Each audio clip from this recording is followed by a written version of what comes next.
Hi, my name is Jason, and I get the honor of being the director here at the library. And today, I'm going to bring you a nonfiction title that's brand new, all about James Garfield. For those of you who don't know him, he was the 20th president of the United States, but he has a much more interesting backstory that just goes into that. He was the last president to have been born in a log cabin. He was born in 1831, kind of up in northeast Ohio is where his family was and where he lived and where he was married, actually. And he grew up in pretty severe poverty.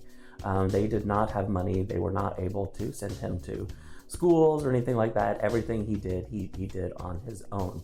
And he became a teacher, an attorney, a preacher, a janitor, state senator, college president, U.S. House of Representatives. He was elected to the U.S. Senate and then ultimately becoming president of the United States. He also was in the Civil War. He was a major general that served from 1861 to 63. And he left in 63 only because Lincoln and others actually felt that he was more useful in the U.S. House of Representatives than on the battlefield. But he was a great general and served ably in several different battles. It's an interesting story about how Garfield becomes president. He's often called the dark horse president because there was a lot of political squabbling happening in the Republican Party. I know that sounds weird, but believe it or not, there was political squabbling.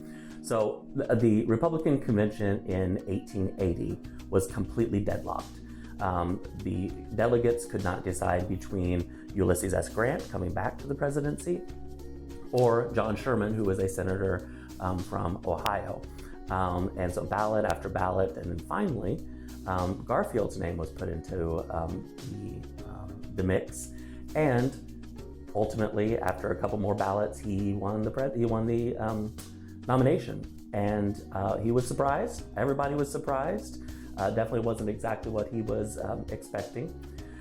So he was at his house in Mentor, Ohio, which is near Cleveland, and he conducted what they call a front porch campaign. There at his house, he sat on the front porch and he gave speeches, and bands came and people came to be able to hear him and to hear what he was all about. And his house is still standing. It's available for tours. My wife and I were just there the other weekend, and it's pretty great to be able to see the porch and see the yard and lawn about where all of this happened. He was inaugurated on March 4th, 1881, but unfortunately, he did not make it as president very long. He was shot by an assassin, Charles Guiteau, who in July 2nd of 1881, so that was only 4 months after he became president. He was shot, and initially it kind of didn't seem like it was too bad, but there was one bullet someplace in his body, and they were very hopeful to be able to find that, to be able to then help him to heal. And so this time there was theories about germs and sanitation, and Dr. Lister, who had promoted this, all of this was out there, but no doctors really believed it at the time or practiced it at the time. So what ended up happening was the doctors kept inserting their fingers and inserting instruments that none of those were sterilized. And so they kept poking and prodding around in his body, and ultimately most scholars, I think, believe that the doctors are actually the one who ended up killing him because of all the germs and the bacteria and the infection. They just couldn't keep that away. So on September 5th, he actually was, so he laid in the White House, and he laid there, basically dying, right? He was in severe pain. He was not in good shape. Still the president, but definitely not in good shape. But as it neared the end, and it was obvious the end was coming on September 5th, he decided that he would go to his retreat home in New Jersey, on the Jersey Shore. And so they built a special rail line to be able to get him to the house and get him to a space where he could look out and see the ocean.